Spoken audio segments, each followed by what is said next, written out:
In this video, I'll be showing you how you can remove Snapchat filter in a photo.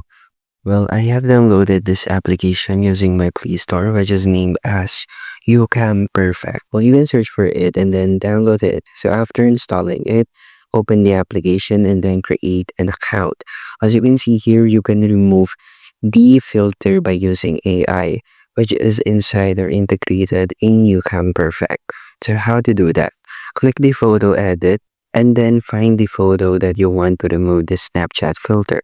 For example, is this. So click the photo, and as you can see, you can try the free trial for this.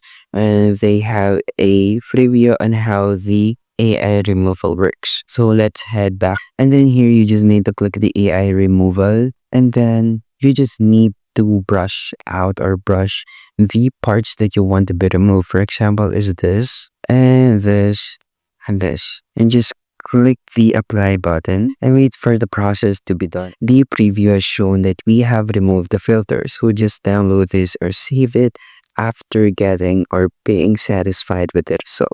And that's it. That's how you can remove the Snapchat filter in a photo, and thank you for listening.